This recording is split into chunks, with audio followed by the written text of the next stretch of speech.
So my name is Nadav Avidan. I lead communications for global companies like Viber and Walmart, and I've been doing this for about 15 years and had the opportunity to work on some incredible campaigns over the years. How is the way we communicate in the digital space evolving? I believe the town square is getting much bigger, and a lot of people have equal voice and equal opportunity to influence the conversation. Sometimes it can be used for good, and sometimes we see it used for bad. But overall, I like the idea of freedom of speech, and I like the idea that people can express themselves and have equal opportunity to influence opinions. What is the role of PR and communication in the era of generative AI?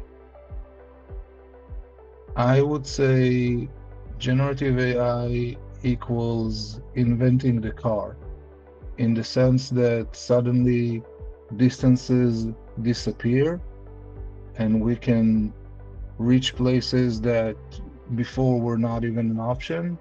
But with that said, we have to have a driver. And I think PR and communication people are that driver. Anyone essentially who is capable of communicating and masters their ability to communicate can become the driver of generative AI. I think this will be the main differentiator over time, the people who can drive and the people who are left in the passenger seat. Are we losing authenticity or is it becoming more important? I think authenticity was always important. I don't think it's becoming more important because it was always incredibly important.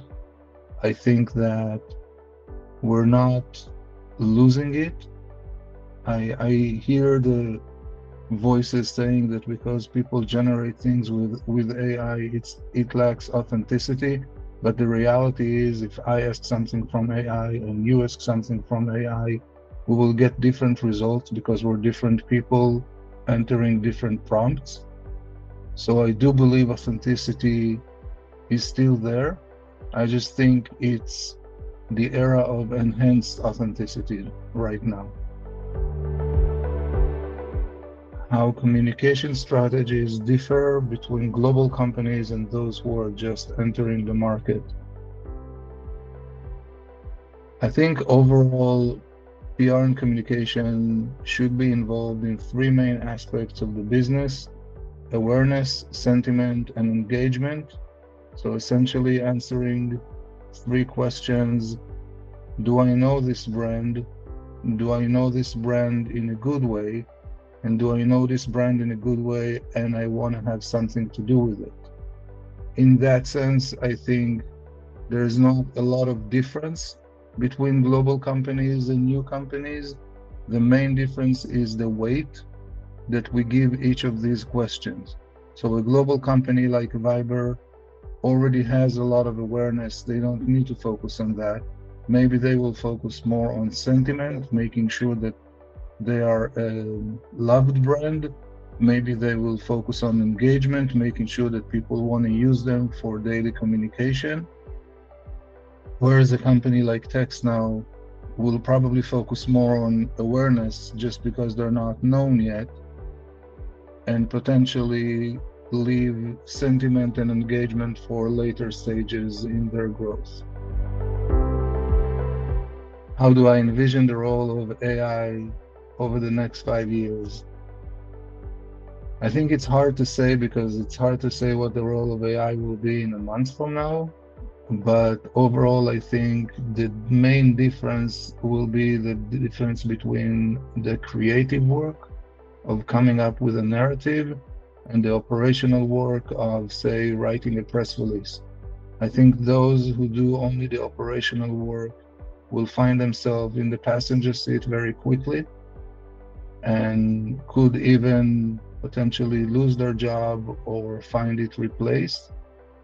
Those who focus on creativity, those who find the hidden narratives, those who find the ways to communicate with an audience. I think their role is safe, not because AI can't do that, but because AI, as we said before, has to have a driver that guides it on its way to anywhere. How do I balance between data and emotions? It's a wonderful question.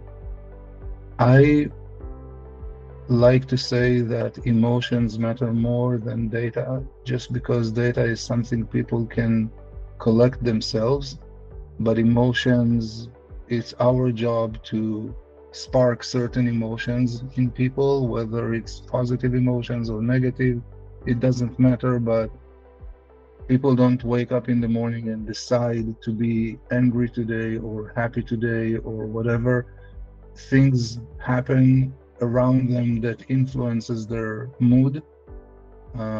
Whereas data, if I have 15 minutes free, especially in the era of AI, I can log into the internet and find information on anything I want. So emotion, I would say, is more important in the way that we look at our stories. Data is more important in the way that we analyze the impact of our stories once they're being told. So emotion comes first, and then the narrative that follows it, and then comes the data to tell us if the narrative was actually effective.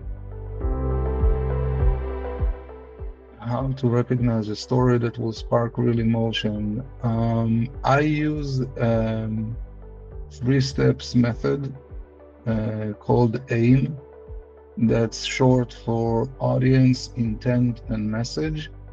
And what it says basically is that before I start thinking about the story, I think about my audience and what do they currently care about.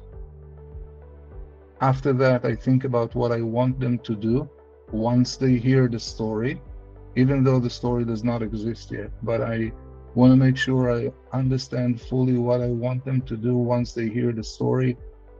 Do I want them to share it with a friend? Do I want them to connect to a website? Do I want them to send a message to anyone? Whatever it is. And the third part is the message. The message is essentially the vessel that takes people from where they are right now and what they currently care about to where I need them to be and caring about the things I need them to care about. So it doesn't matter how much chaos there might be around. It doesn't matter how much background noise. All that matters is if I understand where people are currently are, and I understand what they care about right now, I can get them anywhere as long as I understand what's the end goal for that purpose. In that sense, it's kind of like going on a diet, if you will. If you go on a diet, you need to have certain things in order for the diet to be considered successful. One, you need to know your current weight. That's the audience and what they care about.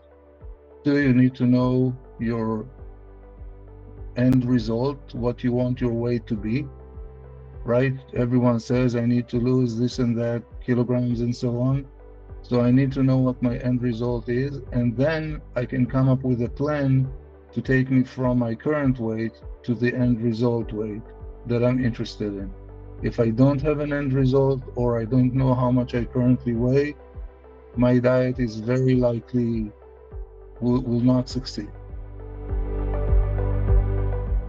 So to summarize, I believe AI is not here to hurt us, is not here to take our jobs. It's here to remind us what our job is really all about. And that is finding the hidden narrative, and that is influencing either awareness, sentiment, or engagement, and making sure that our audiences connect with the brands we represent in the best possible way. AI can't do that for us, but it can help us take care of the operational side, leaving more time to do the creative side. If we focus on that, we will get to be the driver and we will get to win this change. If we focus on being scared of AI and avoiding it, we will end up being in a passenger seat when someone else is taking our role.